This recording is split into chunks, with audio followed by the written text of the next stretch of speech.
So my name is Shiloh Vigil, and according to scientists, they say that we have about 11 years until the damage that we've caused to Earth is irreversible.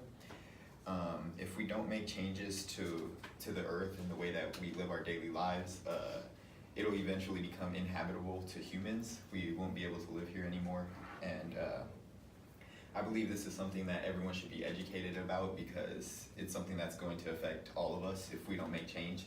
And it's something that we should be working towards in our everyday lives. And this is something I feel that I am able to speak about because I've done a lot of research and I've started changing the way that I live my life to try to help out the Earth a little bit. And the ways that we are killing Earth there are a lot of ways that humans are killing Earth. One of them is overpopulation. There's I think it's like 7 billion people on Earth, and in order to make space for all of these people, we have to cut down a lot of our forests. We have to make space for all of these people, and when we cut down our forests inhabit a lot of creatures, and they also trap a lot of CO2. CO2 is what sits at the top of the atmosphere, and it traps heat down here on Earth. Another thing that we're doing is we're using too much energy. We're burning a lot of our fossil fuels, and this is contributing a lot to the amount of CO2 that we're releasing into our atmosphere. Going back to what I said earlier, with the CO2 sitting at the top of the atmosphere, it's creating a greenhouse effect, which is trapping all the heat down here on the surface of Earth. Pretty much what it's doing is it's causing Earth's temperature to rise as a whole. It's causing global warming, and what global warming does is it's starting to melt our ice caps. Our ice caps are down in the South Pole, I believe, and our ice caps help to regulate the temperature on Earth. It's very cold, and they keep it comfortable for us and everything that's living here on Earth. Also, with them melting, our oceans are starting to heat up. When our oceans heat up, our fish start to die, we start to lose food, and it starts to create natural disasters as well, like intense flooding and things like that, hurricanes, things like that. And okay, so according to scientists, we can only allow Earth's temperature to rise by no more than 1.5 degrees Celsius by 2040.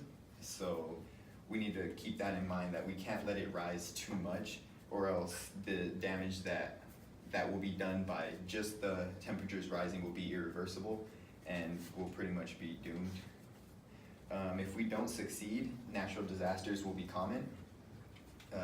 According to the NRDC, which is the National Resource Defense Council, disasters will be as common as seasons changing. So these natural disasters like flash flooding and wildfires, things like that will be very common and will start to kill off humans.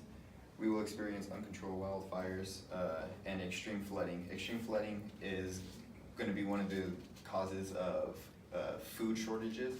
It's going to kill a lot of our agriculture, and it'll also cause a lot of our wildlife to go extinct. We're already starting to see a rise in natural disasters that are happening across the United States. So now is really the time that we need to take action. It's not really known to people how little time we have. 11 years seems like a decently long time, but in 11 years, the kindergarteners from this year will be graduating. So we're pretty much the last line of defense to put up a fight against global warming and our Earth dying.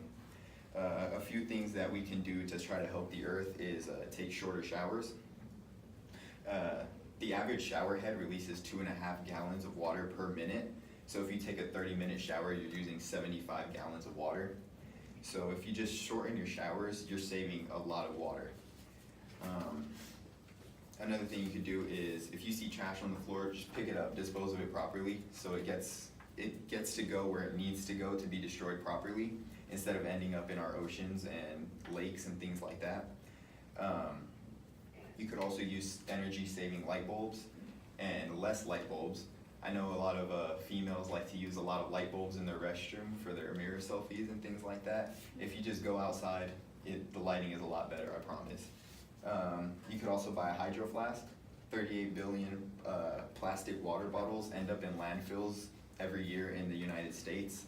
So if you just buy one hydro flask, eventually, in the long run, you're saving money and you're saving the environment at the same time. It doesn't have to be a hydro flask, by the way. It could be any reusable water drinking thing. So if we don't start taking action, our oceans will heat and rise, Earth's temperature will increase, wildlife will go extinct, and humans will eventually die.